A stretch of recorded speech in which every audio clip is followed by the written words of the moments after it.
Je ne voulais pas vous quitter sans évidemment aborder la question qui est la question centrale de cette planète cette année 2020, qui est la question de cette pandémie qui nous touche, qui bouleverse tout. Quelle est votre vision de médecin, de thérapeute, de fondateur de l'école de présence thérapeutique sur cette maladie? Pourquoi elle est là? Qu'est-ce qu'elle veut dire? On pourrait parler des heures, hein, parce que c'est vraiment quelque chose d'important qui est en train de se passer, je pense. C'est quelque chose qui sera dans les livres d'histoire. Et c'est, je crois, l'amorce du changement de civilisation que nous attendons tous, inconsciemment ou consciemment. C'est l'amorce de ce changement d'ère. C'est plus que de civilisation. Je crois que de la même façon qu'on est passé du paléolithique au néolithique, nous changeons vraiment d'ère. Et il ne faut pas s'étonner donc que ça soit compliqué, que ça va l'être encore, que cette crise dite de la Covid-19 n'est sans doute qu'un prémisse de plein d'autres crises qui risquent d'arriver et qui révèlent deux conceptions qui sont en train de s'affronter. La conception de ce que moi j'appelle un vieux monde, mais bon, c'est un avis personnel, mais un vieux monde qui passe en pyramide, quoi. Qui passe en pyramide, enfin, qui se positionne en pyramide avec ceux qui décident et puis ceux qui n'écoutent pas, ceux qui sont en dessous, qui imposent, qui manipulent, qui mentent. On nous a menti dans cette crise. On nous a dit, moi en tant que médecin, j'ai été parlé à la télévision pour dire dès le début de l'épidémie qu'il fallait mettre des masques et qu'il fallait essayer de mettre en place des tests. On m'a ri au nez. Et aujourd'hui, vous entendez tous les débats qu'il y a autour de ces masques, où on veut les imposer partout, et où on veut tester tout le monde. Donc pourquoi on nous a menti? Pourquoi? Alors on dit oui, parce qu'il n'y avait pas de masque, pas de test. Ok, tout est justifiable, mais mentir à un peuple, c'est pas justifié. Et il faut se méfier, je pense, de ce qu'on fait avec les peuples, parce qu'on joue avec l'inconscient collectif, on joue avec les traumas des peuples, les traumas individuels, mais collectifs aussi.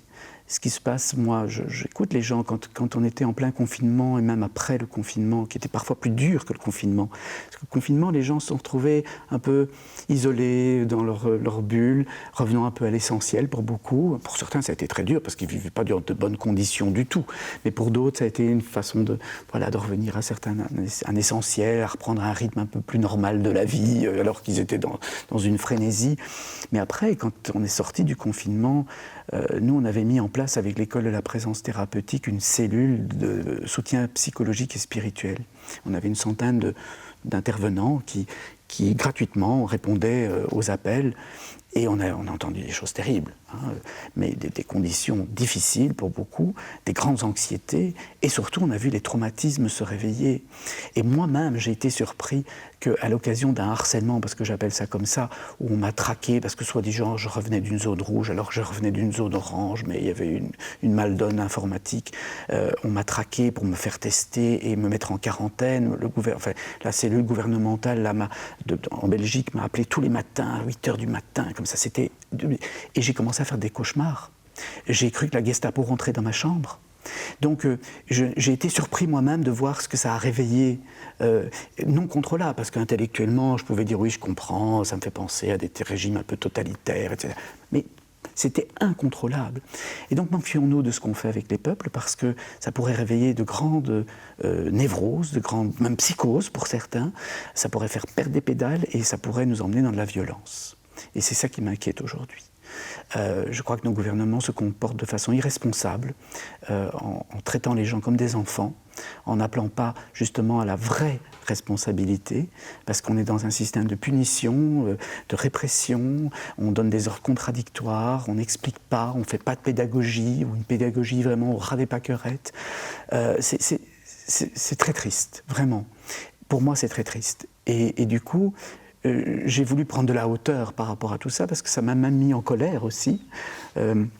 Vous savez, la colère est reliée à un besoin, et donc je ne me sentais pas respecté en tant que citoyen, déjà dans le besoin de vraie information, pas trafiquer les chiffres, pas dire que tous les cas sont contaminés et les mettre dans la colonne des malades, c'est pas vrai. Il y a plein de gens contaminés qui n'ont jamais de symptômes et qui y vont très bien, mais au journal de 20h, on nous fait peur avec le nombre de cas contaminés, qu'on détecte plus puisqu'on teste plus. Tout ça est vraiment une grande confusion. Je n'ai pas dit manipulation parce que je n'aime pas prêter des intentions aux autres, mais en tout cas, je constate une grande confusion qui est délétère pour la santé mentale des gens et pour leur système immunitaire. Alors on ferait bien d'en parler du système immunitaire dans cette crise parce qu'on en a besoin pour lutter contre les virus et pas que celui de la Covid-19. Tout ça pour dire que j'ai voulu prendre de la hauteur et je me suis dit, Thierry, c'est un passage obligé. C'est à cette occasion-là que ça se révèle, mais c'est le vieux monde qui croit à la toute-puissance de la technologie, qui croit à la toute-puissance de l'être humain sur la vie, qui croit qu'on ne va plus mourir, qui accepte même plus l'idée de mort, qui veut nous mettre sous cloche, qui nous emballe dans des plexiglas, même les enfants à la naissance, les mères doivent accoucher avec un masque sur le nez. On est dans quel film là ? On est tellement loin de la vie, mais en même temps, c'est la caricature du monde dans lequel nous vivons. Et pendant ce temps-là, je vois que cette caricature aide au réveil des consciences, aide à une sorte de bon sens qui revient où les gens disent « mais attends, non, là il y a un truc qui ne va pas.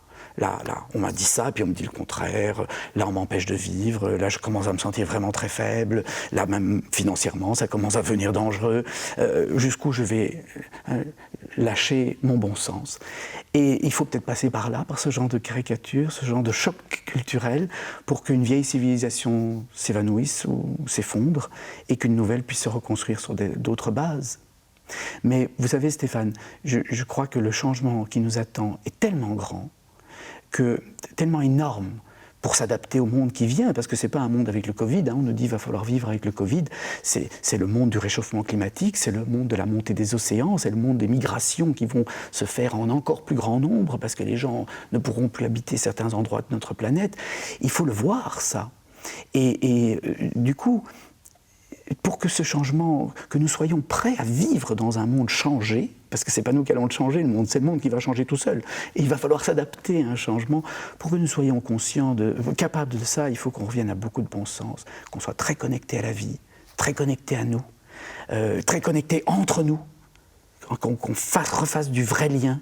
Et c'est peut-être dans cette caricature où on empêche le lien de se faire, où on nous tient à distance les uns des autres, où on ne peut plus s'embrasser, etc., que ça va se réveiller. Il faut revenir à du bon sens, sans nier l'existence de ce qui se passe, mais pas à aller dans toute cette séparation qu'on est en train de créer dans le monde.